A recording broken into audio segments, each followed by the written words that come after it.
All right, well, good morning again. Thank y'all for being here today. We are continuing in the book of James. If you have been with us, you know we have been doing this for quite some time now. This is week 9. We have 2 weeks left after this where we will close out the end of the book of James. But today we are going to dive back into the end of chapter 4 and start the beginning of chapter 5.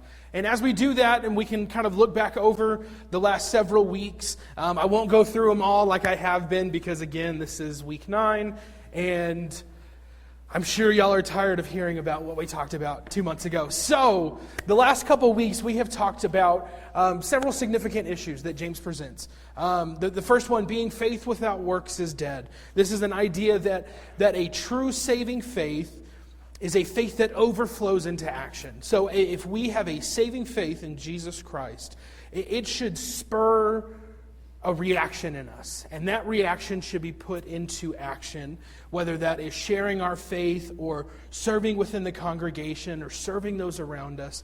Our faith and our works should pair together to show people who we truly are. The next week we talked about taming the tongue and what it looks like to keep our words in check, to keep our mouths in check, how we, without being careful, can set ablaze a huge fire, the way James explains it, with just the way that we speak about people, the way we speak to people.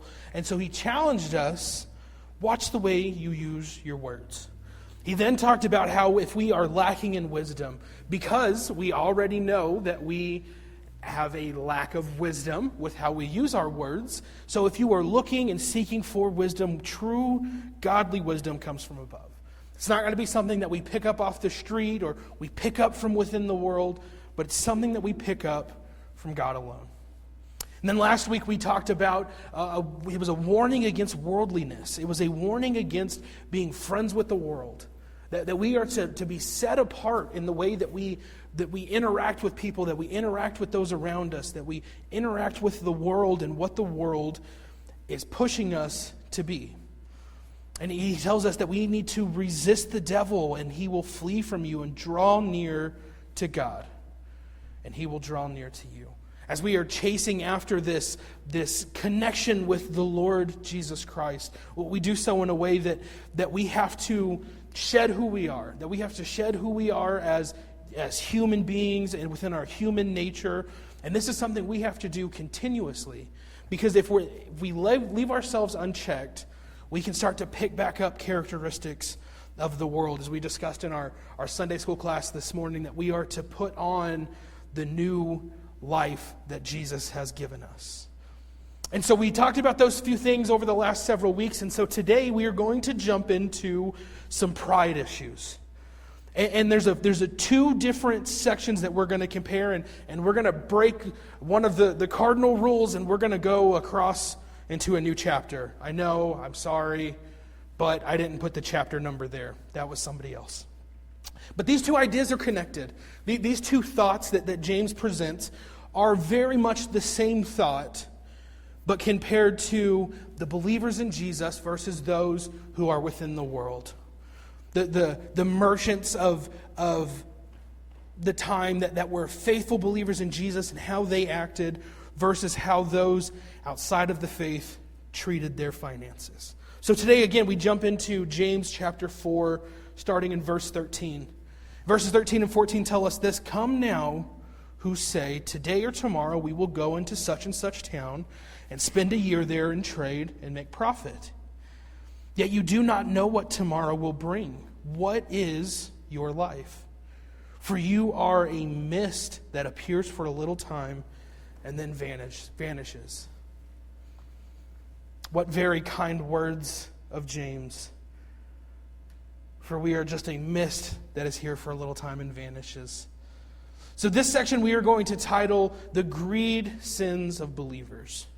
We have become greedy with our time and with the time that we have left. And James is addressing these merchants, these Christian believers, showing that the sovereignty of God precludes presumptions and arrogance in making one's plans. We have these ideas of what my life is going to be. I have this thought of what my life is going to be. Throughout my childhood, my life was going to be several different things. Of course, I was going to be a farmer because that's what my family was. Then I was going to drive a truck because that's what my dad did. And then the older I got, I was going to be a worship pastor. And through college and going into college, that was my thought process and that was my idea because I had it all planned out.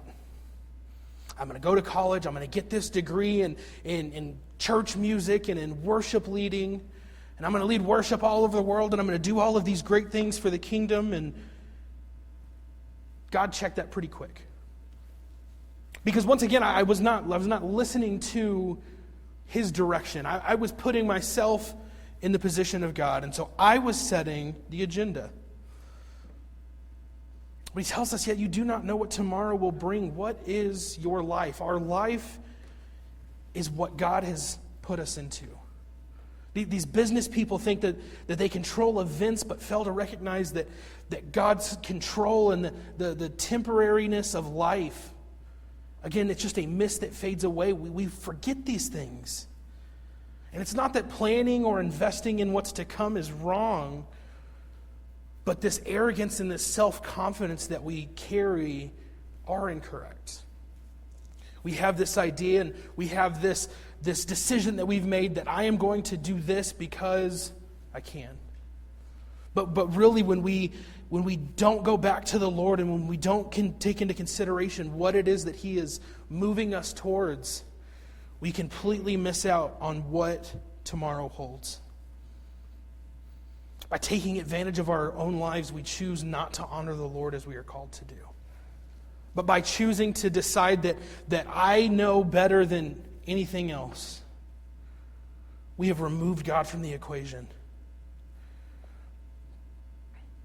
We do not know what's to come. We don't know how long we have left. We don't know when the Lord is going to call us home. Well, again, we talked about it in our Sunday school this morning, that one of the most fascinating parts of Scripture is the fact that many of these writers, James and Paul and Peter, they spoke in a way where they knew that Jesus was coming back at any moment. They knew that at any second He was going to reappear. They were convinced that Jesus Christ was coming back in their lifetime. And because of that, they acted in that way.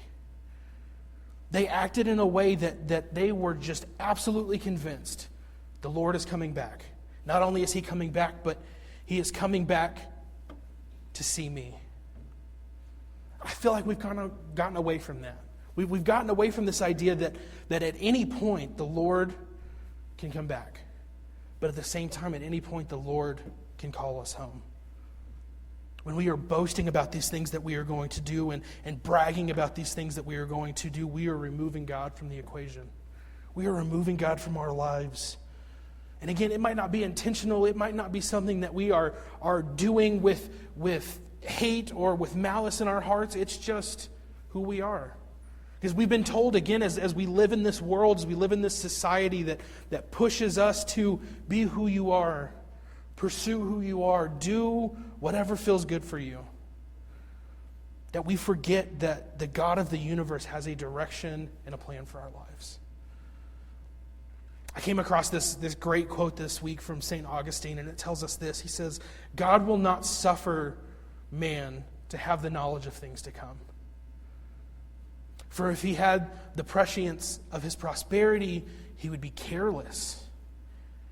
And if understanding of his adversity, he would be despairing and senseless. If we knew what God had in store for us, we would not act right. Let's put it in the 2024 version. If we knew what God had in store for us, we would probably not act right. If I knew back when I was a teenager that one day that I would get to be the pastor of this church, I hope and pray that I would have taken that information with humility. But boy, let me tell you, 16-year-old Brandon that had just been called to ministry would not have. Not at all.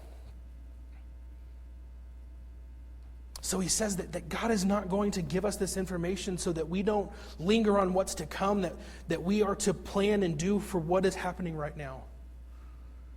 If I would have known at the age of 16 that 14 years later I'd be called to pastor this church, I wouldn't have shared the gospel back then. I would have been planning for today. God is not going to give us that foreknowledge so that we do not get caught up on what's to come, but we are in the moment living the way that He has called us to live. He continues on, verses 15 through 17. He says, instead, you ought to say, if the Lord wills, we will live and do this or that. As it is, you boast in your arrogance. All such boasting is evil. So whoever knows the right thing to do and fails to do it, for him, it is a sin. We should know that our lives, our direction, it comes from the Father. That our story arc, the processes that we're going to take, the little things in our life, we have this free will to work alongside God's plan. But ultimately, the direction that God has on our lives, He has already set into place. But again, God gave us the power of free will, but that does not pertain to the days that we have left. We do not get to decide what we have left or what's to come or how long we have left. And as believers in boasting in these ideas and boasting within this promise of I'm going to do this and I'm going to do that and I'm going to, that's not a characteristic that we should carry within our hearts. This isn't a characteristic that you should go, I want to be the person that is boasting about tomorrow, that is boasting about what's to come, that is boasting about the future. Verse 17, it tells us again, so whoever knows the right thing to do and fails to do it, for him, it is a sin. Again, if we are so caught up on what we are going to do in the future, we miss what we are supposed to do now. This is a sin of omission, not doing what we know is the right thing for either our own personal gain or just out of sheer laziness. If we are called by God to pursue this path, today we are called to do this. And we choose not to, that is a sin against God. Again, we don't know what we have left. We don't know where God is going to lead us down the road. We don't know the minute details, but what we do know is that He is already there. That He is already setting into place the path that we are going down, because He is there with us and He is there for us, and He loves us enough to make sure that we are set and ready to go. We continue on. We move into chapter 5, and the first few verses, we call this section the greed sin of non-believers. So we have the greed of believers who we think that we have this idea and we have these plans and we have all of this that we have decided, and that is a sin. But at the same time, we have the sin of pure greed when it comes to money and when it comes to finances, and he addresses it here. Again, chapter 5, starting in verse 1. Come now, you rich, weep and howl for the miseries that are coming upon you. Your riches have rotted, and your garments are moth-eaten. Your gold and silver have corroded, and their corrosion will be evidence against you, and will eat your flesh like fire. You have laid up treasure in the last days. James is, again, pulling no punches when it comes to addressing going against what Christ has called us to do. James goes out to call these Gentile property owners who have taken advantage of their workers and taken advantage of their tenants for their own personal gain. In Jerusalem, they had just been dispersed from Jerusalem, had just been pushed out. And so when James is writing this letter, he's writing it to those who have left the area. Again, chapter 1, verse 1, he tells all the Jews in dispersion across the known area, greetings. So he's addressing all of these that have been pushed out of Jerusalem. And not only were they pushed out because of their beliefs and because of who they were as Christian believing Jews or as Jews in general, but they were pushed out because of, for the lack of a better term, gentrification. They had come into Jerusalem, and these wealthy landowners had come in and had bought up all the land and were charging way over the price for rent, and they were making it impossible for people to live in Jerusalem. And so if it wasn't persecution, or if it wasn't condemnation from the Romans and from all of these that are around, it was the fact they just couldn't afford to be there. And so he addresses it. He tells them, weep and howl for the miseries that are coming for you. This points to the fact that these men are not believers because one day they will face the pain and turmoil of condemnation. They are going to be condemned because of their sins, because they have sinned against others solely for the purpose of financial gain. These things will not only be lost forever, but they will be evidence, it tells us in verse 3. It will be evidence against them in their final trial before God, and will feed the very flames of the lake of fire where they will spend eternity. They have stacked away these possessions and this gold and all of these items, all of these things that they felt like matter the absolute most. But yet there are people starving and people hurting and people they are taking advantage of. And James just lays it out plainly. This will be used as evidence against you and will eat your flesh like fire. By taking advantage and stacking up the wealth, these men have sinned against those and have hurt those and hurt God both. When we are selfish with our belongings, and we are selfish with our finances, and we are selfish with everything that we have that God has blessed us with, we sin against Him. God calls us to be generous and to care for others. And how do we do that when we are more concerned about our own storehouses than the well-being of those in our lives? How can we say that we care and then keep our coin purse close?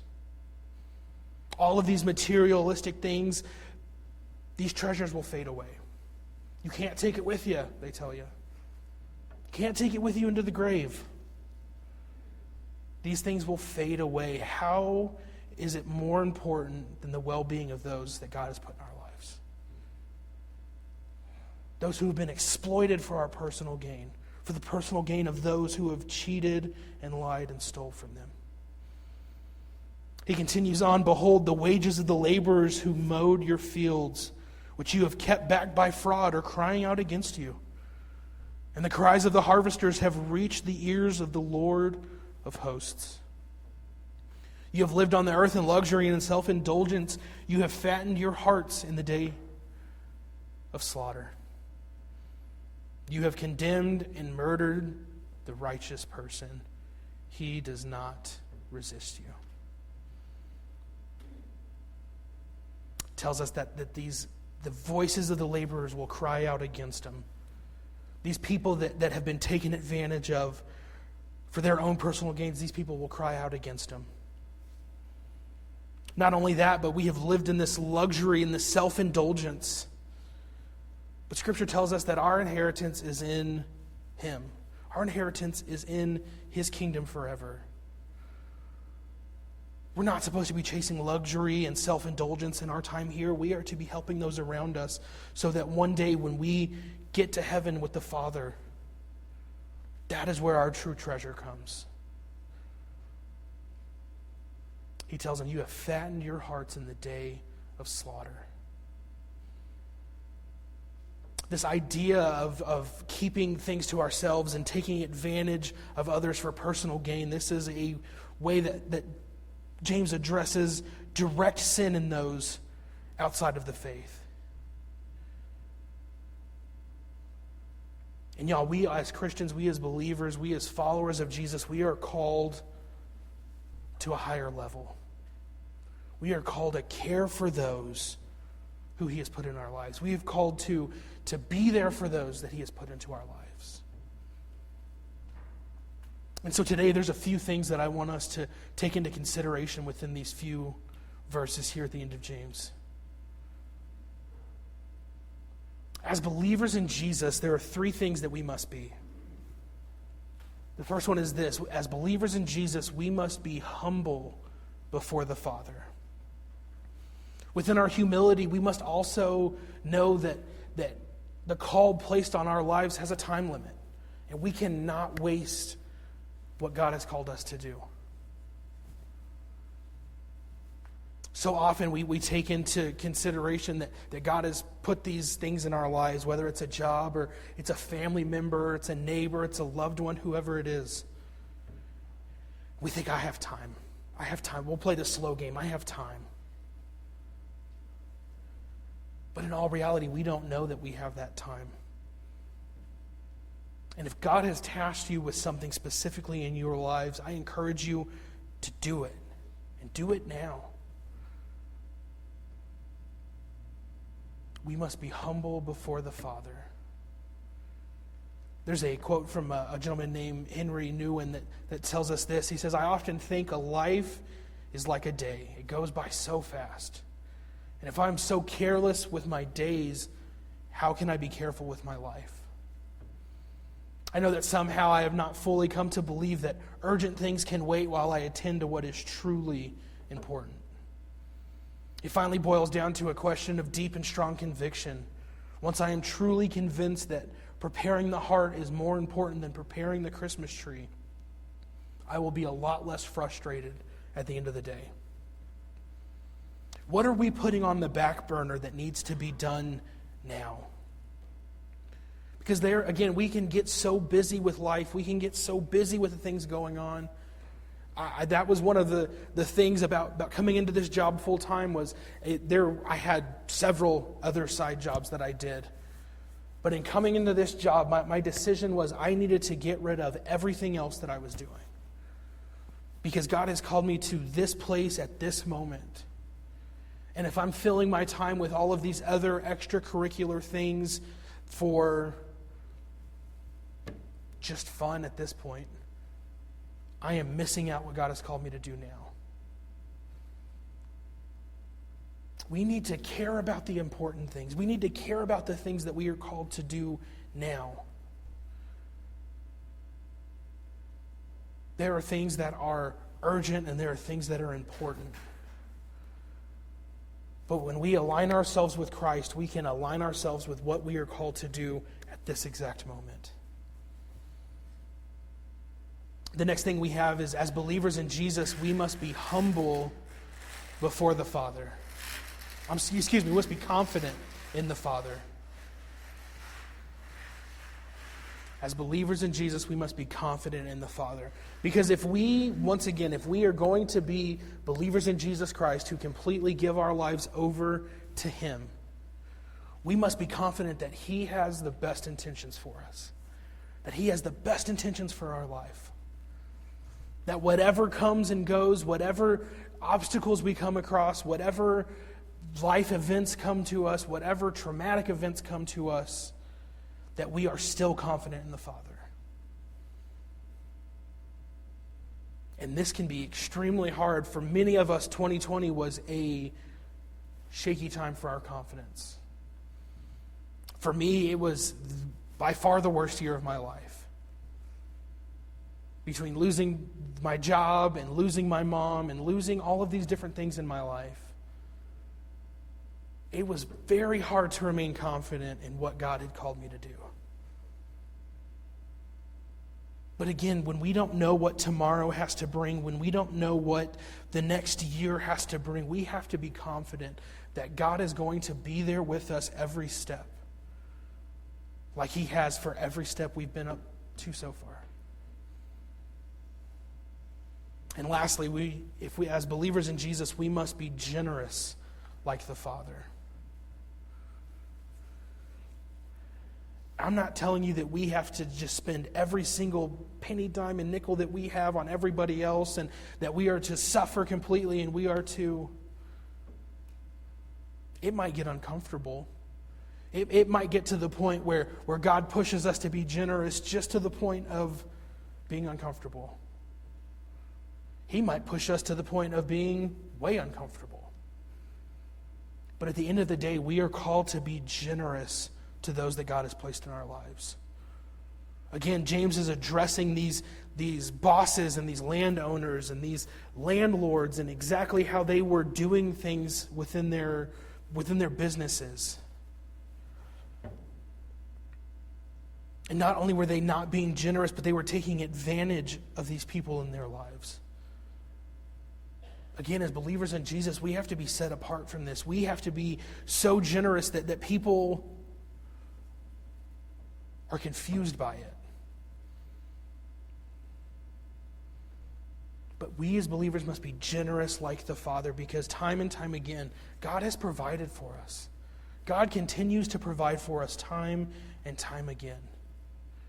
And because of that, because of the confidence that we have in Him, because of the humility that we have because of Him, we are to be generous like the Father. So again, if you are a believer in Jesus Christ here today, and I want you to take these words with you. Go back and go back through these two sections this week. Spend some time praying and meditating on what these sections are about. Because if we are going to live a life that is humble before the Father and confident in the Father and generous like the Father, the only way that we're going to do that is by spending time with Him and knowing His heart.